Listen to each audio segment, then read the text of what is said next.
Well, welcome to the CEO Hour. I'm your host, Dean Akers, bringing you top CEOs and entrepreneurs each week that share their journey.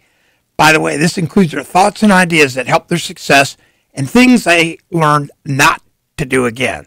Today, I'd like to welcome Joanna Olsen, the CEO of the Coyote Ugly Groups. Well, you're the only Coyote Ugly Groups in Florida, right? Correct, yeah. That's awesome. So, Joanna, welcome. Thank you. Thank you for having me. Well, we're excited, and our entrepreneurs and our listeners love to hear about our entrepreneur journeys because everybody thinks you fall out of the womb a successful entrepreneur. And as we both know, that doesn't quite happen that way, right? Right. So I like to start the journey, and with my female guests, I've said we're going to do this. And they used to, because age doesn't matter anymore, does it? No, not at all. So what happened on January 15th, 1975 in Brooklyn, New York? I guess this leader A-type personality came out of my mom to torture them. Exactly. So you were born in Brooklyn. I was born in Brooklyn, New York. My dad was out of Vietnam, and mom, we lived there. They were both 24 and born in Brooklyn, New York. What was he doing in Brooklyn when you were an infant? He was a security officer at an art museum. Really? Yes. And so I know your journey. How long were you there in Brooklyn? Till I was 2 years old, and then we moved to Houston, Texas. Wow. Well, you know Brooklyn. Before we start, I shared my son lives in Brooklyn. Yes. Back when you were growing up in Brooklyn, it wasn't necessarily what it is today, is it? No, it was. But, they always said it was so amazing and so nostalgic because you had all these different groups of people. You had an Irish block, Italian, I was Norwegian and Swedish, and it was a melting pot of everyone. And I think that really was an awesome way to grow up because we had, no prejudice in everyone around me and open to every type of person. I think that was really awesome. And I love that was instilled for me from my parents. That's great. So now they pack up and head to Texas? Yes. So Dad gets a job with Wells Fargo. Really? And we moved to Houston, Texas, and I was raised there until I was 12. So he was back in the early days of Houston, too. Yes, absolutely. Do you have any memories of that part of the journey? Absolutely. The coolest thing was they would go to the Texas Tumbleweed and all these, country western bars and dress up, and it was really fun to watch them do that. And I went to St. Mark's, which was an awesome school. So it was a private parochial school, and so it was a very few kids in class. So that was really unique because you got a lot of one-on-one attention, and I think that really helped as well with sports and athletics and leadership abilities and really growing education and everything for me. Did you do anything at that age that was outside of just schoolwork? It was definitely I was definitely more of a leader and was the captain of all my teams, and that was really nurtured during that time. Yeah. So now you're 12 and Dad pack them up again. Huh? Yep. And I was actually really excited. I was excited for a change and to move somewhere and to go to a public school. For some reason, that was really important for me. And so then I went to a school where there were 500 kids in my class. And so he packed up and moved to Hotlanta? Yeah, Marietta, Georgia. Georgia. And I went to, it was Lasseter High School. So it was very competitive, very, mix of everyone, which I loved, in a great neighborhood. It's still that I visit all the time. Was he with Wells Fargo? Yes. Mm-hmm. He was still with Wells Fargo and was a branch manager there. And was this the Wells Fargo Bank Group? Yes. Oh, wow. Yeah. That's a big deal to go from the security guard business to the banking. Yeah, he did. He definitely worked himself up. And I come from, two parents that are very different because they wanted to know what their paycheck was every month and didn't, this entrepreneurial spirit didn't come from them, but they've definitely instilled great work ethic and accountability and all those traits that were so important. So now you're in Atlanta. You're going to public school. Was there any things that were going on then that were revelations to you, or that things that were impacting your journey that you remember if you were looking back?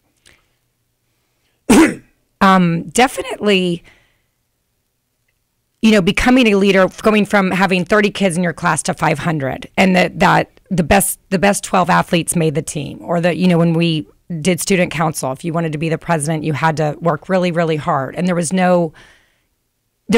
very different there where your coaches were in charge. There were no parents involved. It was, again, the best person had that position.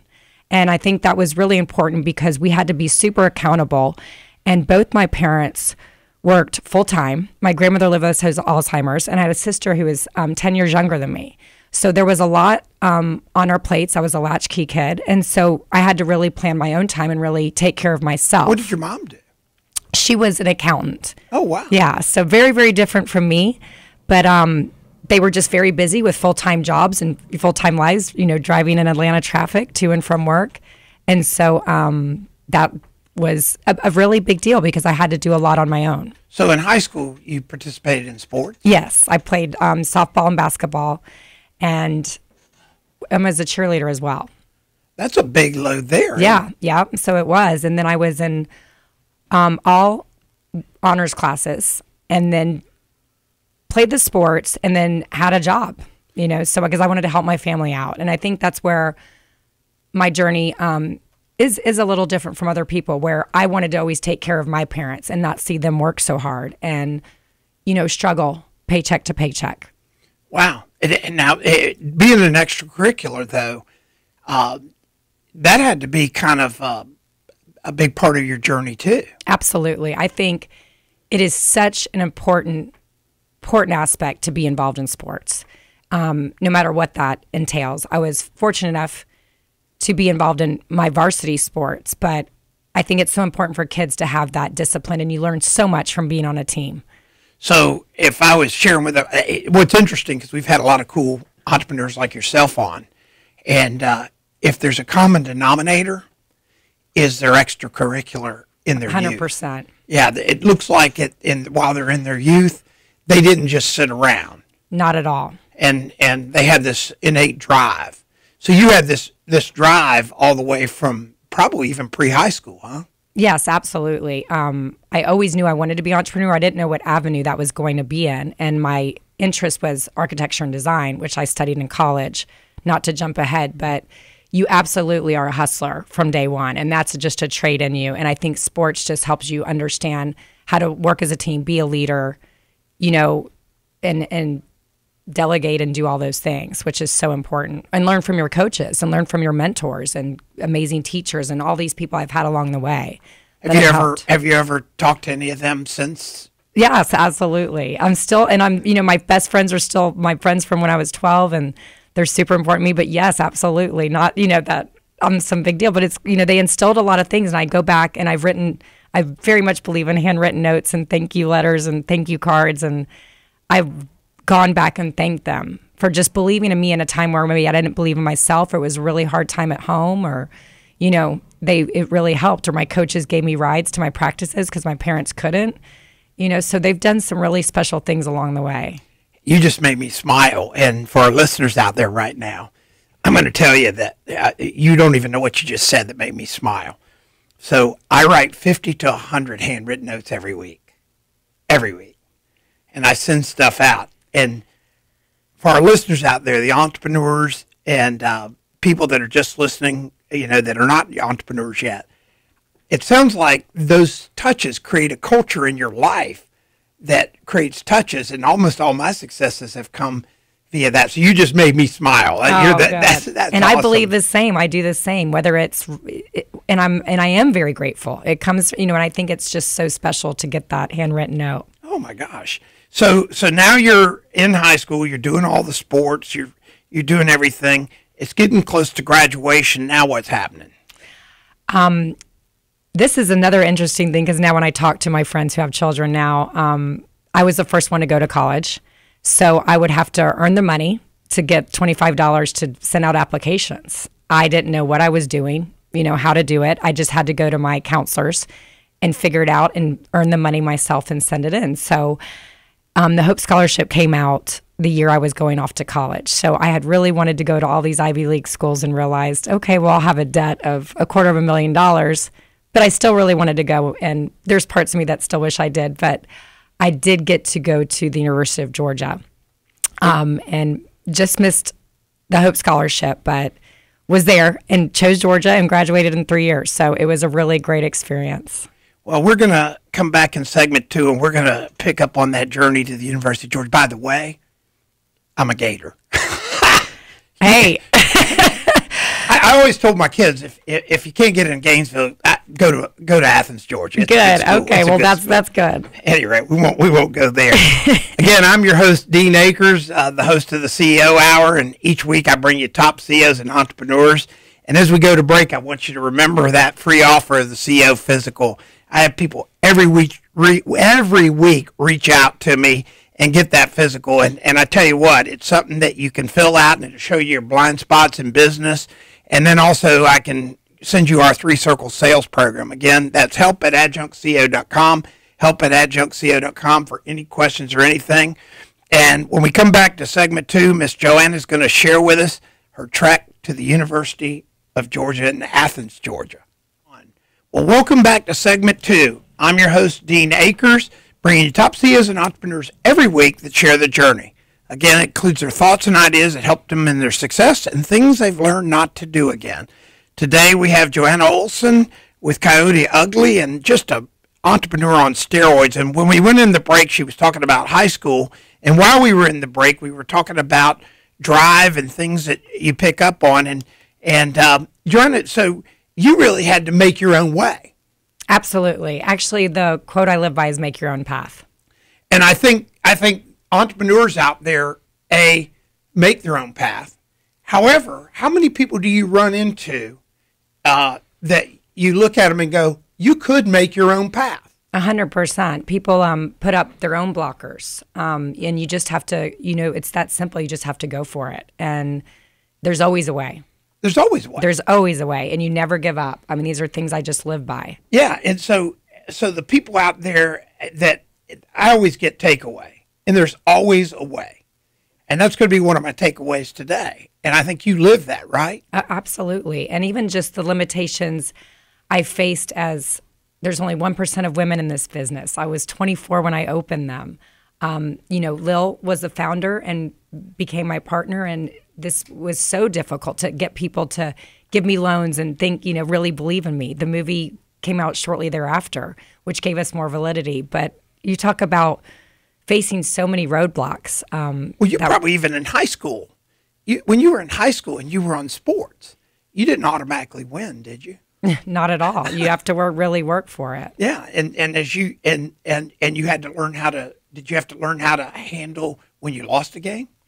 Absolutely. I mean, adversity and how to deal with failures. And believe me, I've had many successes and failures. That's the road of an entrepreneur along the way. Yeah. And extreme circumstances that arise, in my business. So it's, you don't wish for it, you work for it. And that's what I always say. But again, not even jumping ahead to your entrepreneurial story. Was that ingrained with you, or was that self-developed when you were, again, back in your high school years? Because it sounds like you had it there. Yeah, I feel like I was really born with this drive. Again, my parents were always so awesome because they always made me believe I could do anything I set my mind to, which was really, really important. So they instilled that belief in me when I told them my ideas or what I wanted to do. They never said, oh, you can't do that, or, oh, you should just marry, or you should, those things. It was never, ever. They're like, go for it, make your own money, do your own thing, open your own business. They always believed in that. And that was very, very huge for me. Oh, it is. But they weren't able to, they both worked full time though. So they weren't able to be there and nurture it, and they didn't know what to do with it. Neither one of them were built that way. They always say, we didn't know who you were since you came out. I was like, they said they were always waiting for like Princess Diana to pick me up or take me back because they didn't understand where my mindset came in. So that's been a unique challenge for me. I've always tried to find out where I fit in with other people because that was a little tough. I didn't even fit in with my own family sometimes in my thought process. That had to be an interesting discovery as you're going through, a young girl coming up and having all these drives. I mean, to be in sports like you were heavily driven, right? Yes, absolutely. And did you try for student government? Yes, I was in student government as well. And Spanish class, Spanish club, everything. And I learned a second language because I knew I could use that later. And it helped me through all my construction and development of my businesses and traveling all over. So that was really important to me, no matter what I was going to do, to know different languages. And my goal of being an entrepreneur was to travel the world, make as much money as possible, give back to the community and support my family. So that was my whole goal. And again, whatever that was going to be, but that was my set goal that I wrote down in my journal very early on. Wow. So do you still journal? I do. I think it's really important. I journal. I do a gratitude journal where I write the 5 things I'm grateful for, because you do have to live in optimism and gratitude. I'm very realistic, but that helps bring out the 5 good things that happened to you that day. And I think that's a really good advice a mentor gave me several years ago that I do. And I do sometimes journal and write things down that I need to work on and what I need to do better, because we're always working on ourselves. So now you go to the University of Georgia, and I was tongue-in-cheek about that. Obviously, it's a great institution. I couldn't get in now, I can tell you that. Oh, I went to the University I couldn't get in now. I went to the University of Florida in 1970, and I had a 2.0 high school. That was a 4.0 system.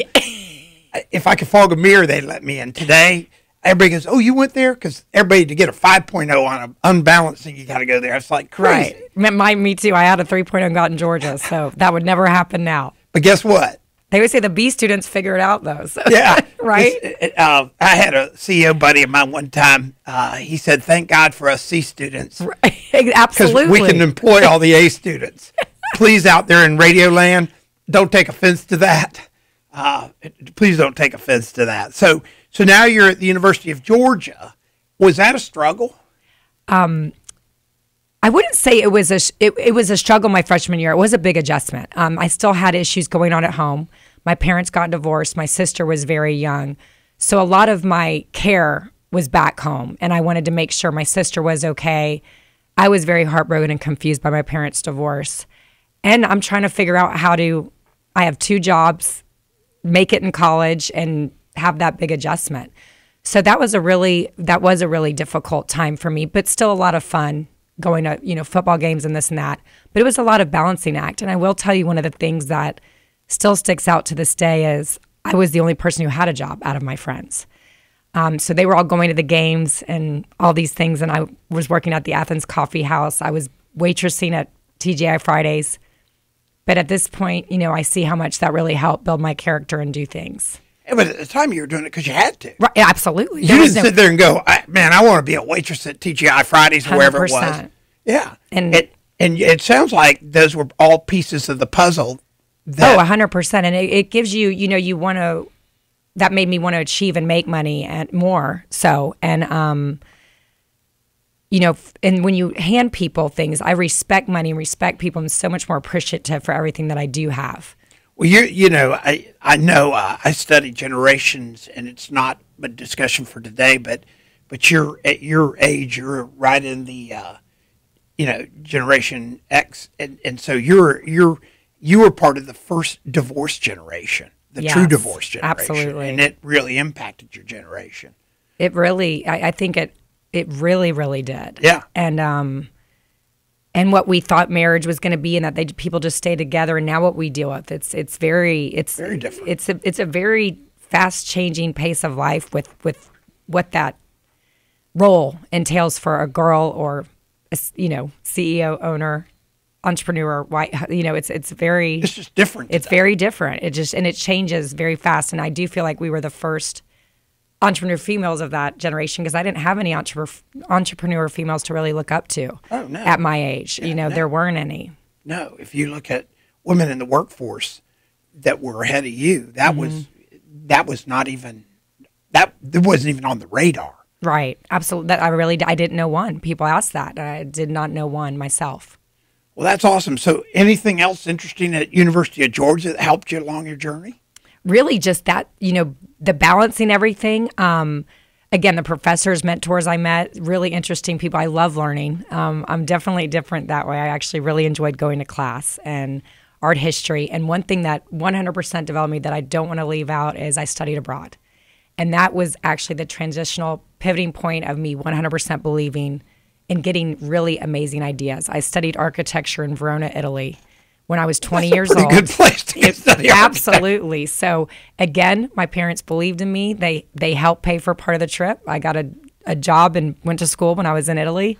So adjusting and figuring that out. And now I look back, taking trains, living on Lill, and living in a foreign country and learning Italian and seeing that was what inspired me more to be able to know I can do my own thing. Is that your second language? Or Spanish, really. I use Spanish a lot to get along in Italy, but I go back now and try to speak it as much as I can. Yeah, if you can speak Spanish, you can usually you can work get your by. way around. Yeah, that's a fact. So, wow. So study abroad. I tell all the kids that I talk to or parents, have your kids study abroad. It opens your mind to different cultures, food, life, education. It's so important. Oh my gosh. So you come back to the University of Georgia senior year. So your senior year, when give me just a real brief before we go into segment 3, because we just have a little bit. How was graduation? Did you actually graduate from university? Yes, yeah. And you did it in how many years? 3. I did it in 3. By default, I looked back, and when I got out, I felt like I was playing dress up and said, "What have I done?" I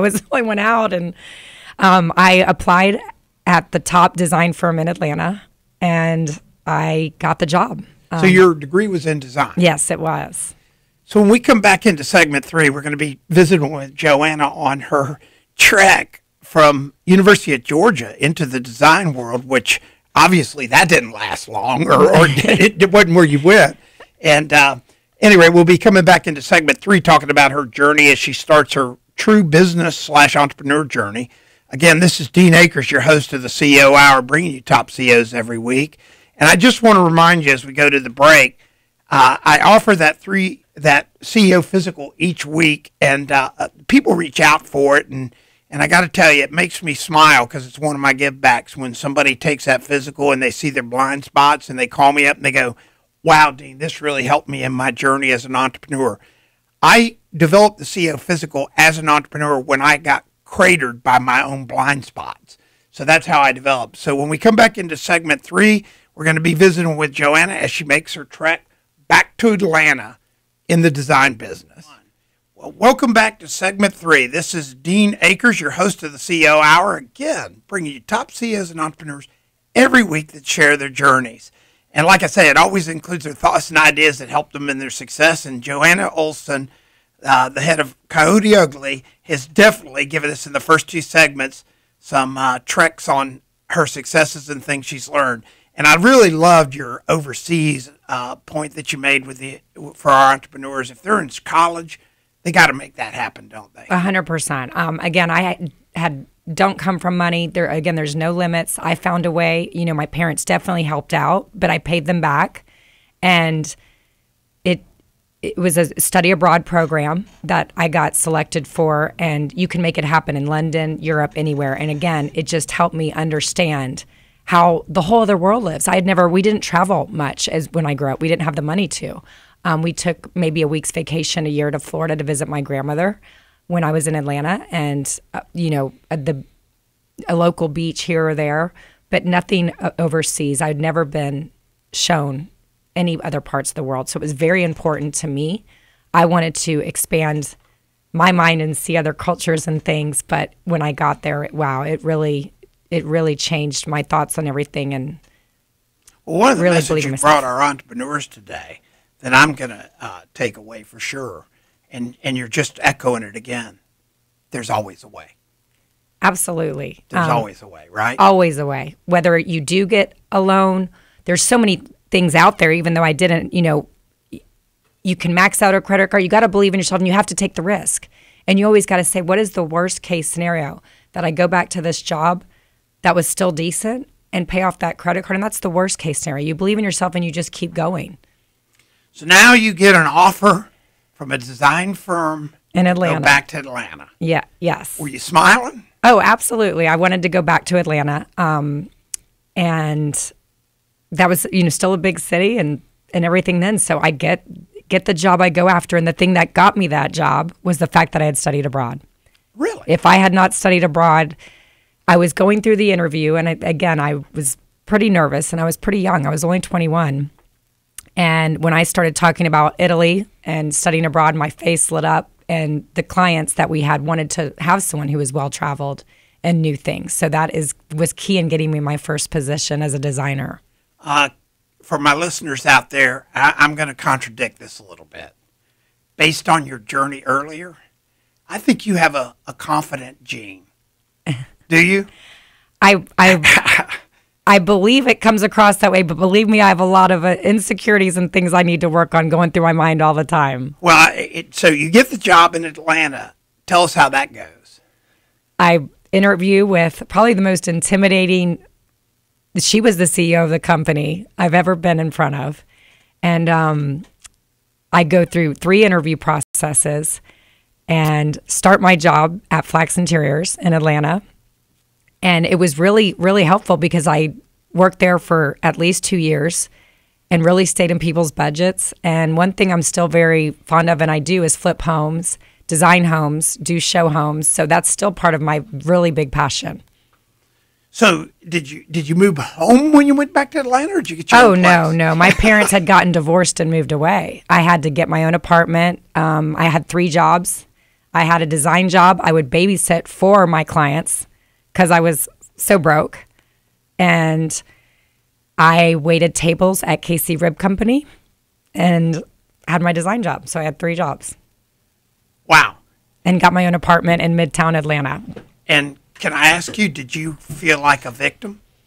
No, I didn't. Not at all. I was excited, and it was a super exciting time. I loved what I was doing. I was passionate about what I was doing every day, which is so key. And it was a wonderful time. Yeah, I think just in the first 2 segments, and now listening to you, you've never lacked confidence. No, not at all. And there was no part of me that wanted to move home with my parents after college. That wasn't an option, but it was, my parents made it very clear that once you're 18 and you go to college, you're on your own. That's it. Your life you move forward. And it was tough, and I really felt like I was on my own at certain times, but it definitely shaped and molded who I am. And at 21, I was getting my own apartment and supporting myself, and then shortly thereafter supporting other people and my family. Wow. So you helped your family after you got your job. Absolutely. So that was a big part of your mission. 100%. That is so epic. Are they still alive? Yes, they live in Destin, Florida, and that's had to do with. I retired them there, but no, they both work, and my dad's in Panama City, and he goes to my bar and looks over it every day, and so it's really been awesome. And so they both, they're my biggest fans and help me out, and they're there for me to listen when I have stress and hurricanes and all kinds of things that I face that are really challenging. And so they live there.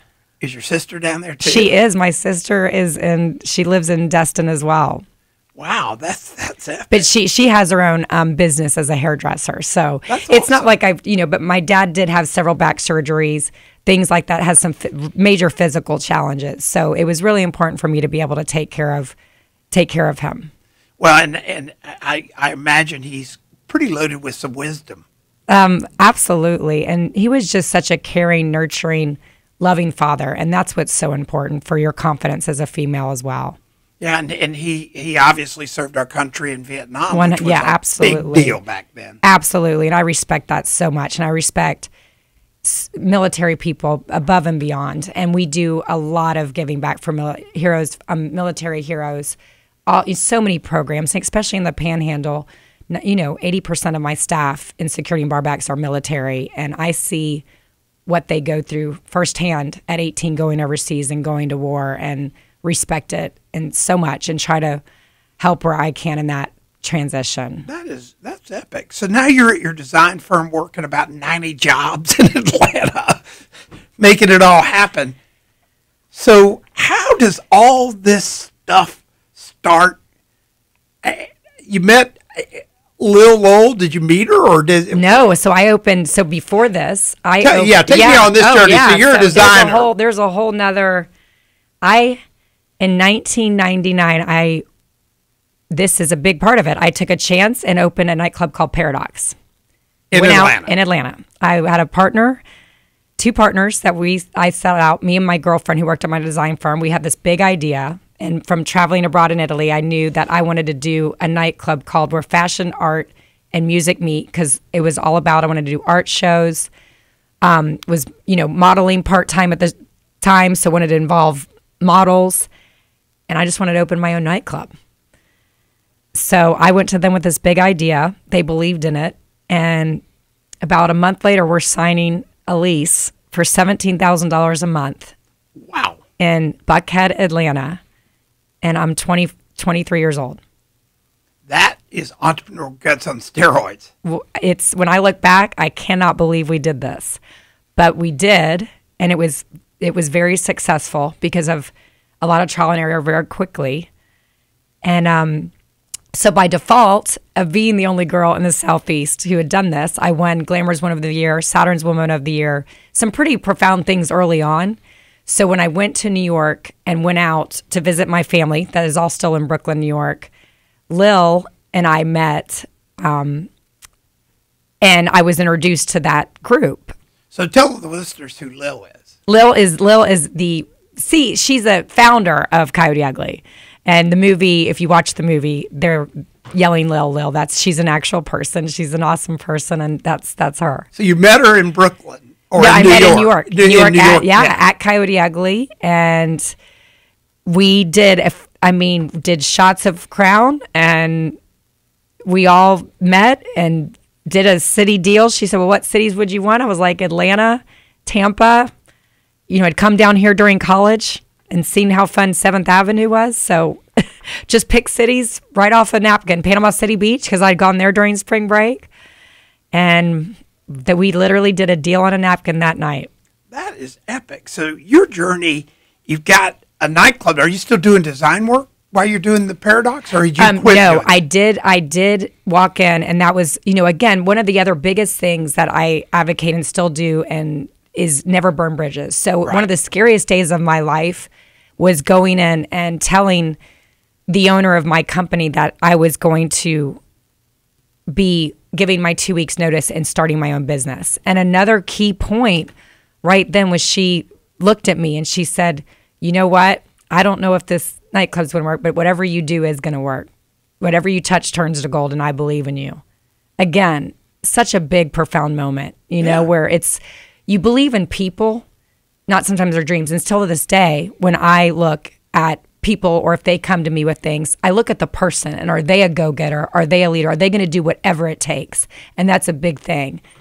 And that that's had to be very inspirational to have your boss give you that send-off, huh? Yep. And she said, you always have a home here. Do you ever talk to her anymore? She is down in Palm Beach and owns a firm now, but I've not talked to her recently. But we have kept in touch over the years, which is super cool. That's going to be a reach out. And that was another letter I wrote. Said, awesome. Thank you so much for believing in me at that time. Wow.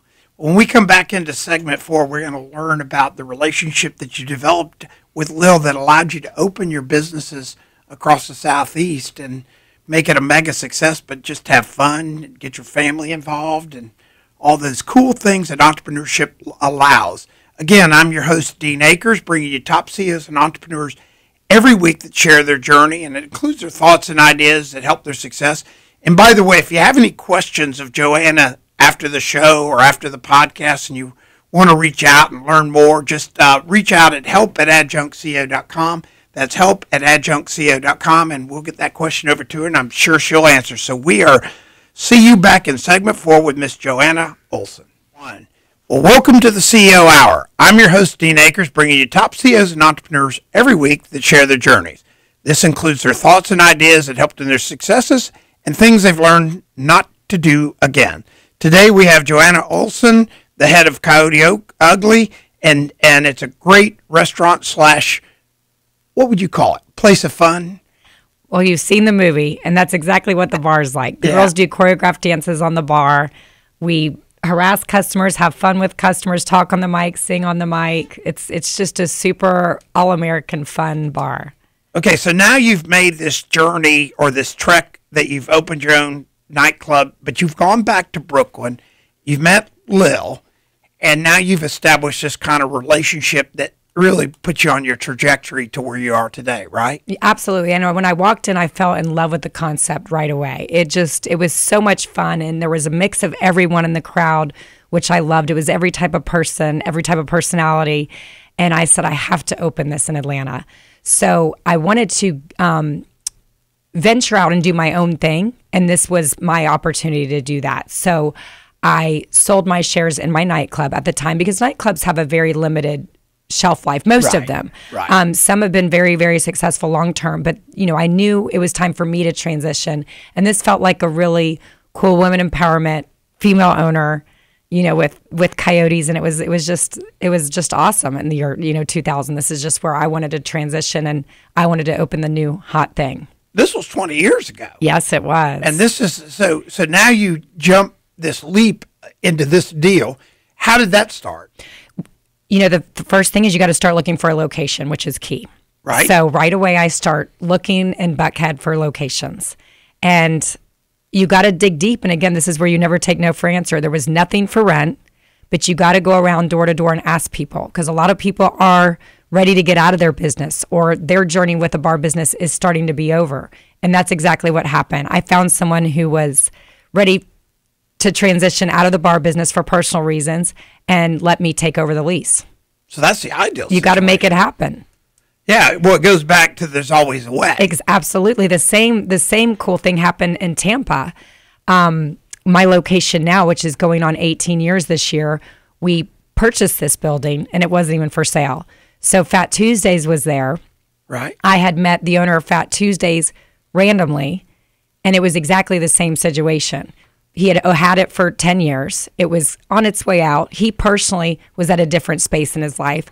I had that inclination because of what had happened before. So I went to him, and I luckily had someone who believed in me, which is Chuck Wallace at the time, as being to purchase the building together. And you got to find those people who believe in you. And again, the key is purchasing your buildings. That's been a really big part of my journey that I was able to get through the hard years, was having my, own building that I own, and I'm my own landlord, and as an investment for later on. Sure. So now was Atlanta your first location? Atlanta was my first location. And Tampa became? It was Atlanta. The next location was Tampa, and then Panama City Beach, and actually Charlotte, North Carolina. And I opened them all within a 2-year span. That's pretty aggressive. It was really aggressive, and it's finding key people along the way who you can trust to help run it and manage it with you. And me working really, really, really hard and traveling to those places constantly during that time. Was that a challenge to keep them all open? 100%. And they're not still open to this day. So the ones you have open today for our listeners are? I own Panama City Beach, Tampa, Daytona, and Destin, Florida. That's awesome. Do you have any plans to open any other ones? We are definitely looking at other locations in Orlando and Miami right now. And so keeping in the Florida area, yes. Wow. So now you've kind of made your own way. You've opened in Atlanta. What brings you to Tampa? What would even make you think about Tampa? You mean living now, or? Well, all the above. So to open the location, yeah. I had just randomly visited Tampa and went out on 7th Avenue when I was in college and saw it was packed, loved the energy, loved the location. And I wanted them all to be within a short reach because you have to go there. Right. So I had to be able to jump on a plane at any time because things happen at the drop of a hat and you have to go into damage control or whatever's happening or start running it yourself. Well, living in Atlanta, I did a stint up in Atlanta, and that's got to be the best place to be out of if you have to get on an airplane. It was good to travel out of, but I will say I like the Tampa airport a lot more. Oh, yeah. It's a lot easier to get out. It's a lot easier. Yeah, when I lived in Atlanta, I go, it's the destination. It's a hub city. So right, you can get anywhere. I took Marta from Buckhead, got on it, and flew anywhere in the world, literally direct. Right. So now what brings you out of Atlanta, or why? Take me on the journey now that we have the Coyote Uglies. You've got them going. Take me on that journey, the ups and downs, of what our entrepreneurs could learn about this really 20-year journey now. The thing to learn is to follow your gut. That's one thing I have negotiated and done well at and have failed at. But now I feel a lot stronger in that. Your gut always leads you in the right direction with people. I can tell pretty much right away if someone is honest by that gut feeling that comes off right away. Because in this business, especially, I have to hire people I really, really trust and who will treat my staff right and do the right thing. So follow your gut. And again, then never give up, because there's going to be a lot of, especially being a name brand. I have been sued often. I have faced many challenges like hurricanes, shootings, things totally out of, there are so many things that happen out of your control. When you shared that you said follow your gut, you also said that there were some times that didn't work. What are some of the times it didn't work? When I allowed certain partners or managers that I didn't feel right be part of that, and it turned out to be absolutely true. So you didn't follow your gut? There were times I did not, even though I felt like this didn't feel right. And you're also at some desperate situations. It's hard sometimes to find good people. And that's been the biggest challenge. So when you have them, the one thing I think I've definitely done is take very good care of them. I give them a share of my profit, which is huge. I want them to grow with me. And that is, very, very, very important. And to this day, I have Todd Leverett and Billy Kane who've been with me, and now they're part owners with me in Destin because I've had them grow, and now they're owners with me. That's awesome. So you got to hold on to those key people that you trust and believe in. But again, if you're an entrepreneur and you're following your gut and your gut says it's not right, it's probably not. Correct. And so you really need to do, for lack of a better word, a gut check when it says it's not right.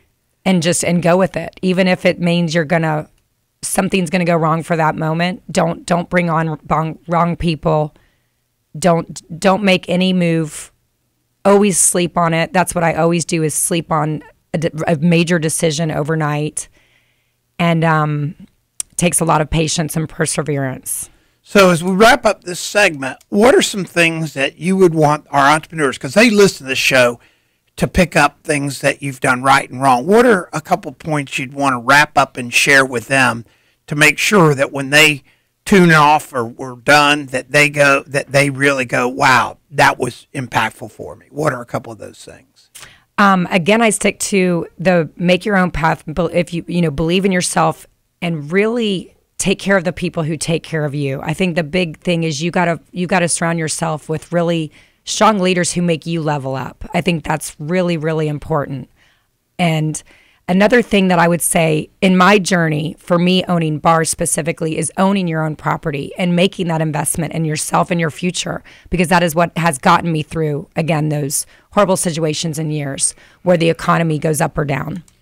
So if you have an opportunity, you want to own your own property. 100%. And everyone can own their own property. They say, well, I can't afford the down payment. I can't do this. You can always figure it out. And I certainly did at that time. Well, that's one of the messages that I'm taking away. There's always a way. There is. And, it's just like you're buying a house and actually your rent is less. You're paying yourself rent. It's going to be, it's a fourth of the price I was paying when I was paying true rent. So it really, first of all, helped out in the cost. And my bottom profit margin, but it also, now I own my building outright in Tampa, Florida, and can turn around and sell it. Oh, yeah. or you rent it out, but we're not going anywhere. We're fortunate our sales are up this year, so we're just conquering. So you want to make sure you're investing in your people too, or find the right people. Absolutely, finding the right people and invest in them, and take really good care of them. And even my cleaning people, my bathroom valet, all that, they've been with me since day one, and I've taken really good care of them. And what's going on with their children and their family, and it's really being a family and really involving them like that. Well, Joanna, I want to thank you for coming on today. I really appreciate you having me. Thank you, Dean. And I guarantee you, there's a lot of takeaways today. There's always a way. Own your own property.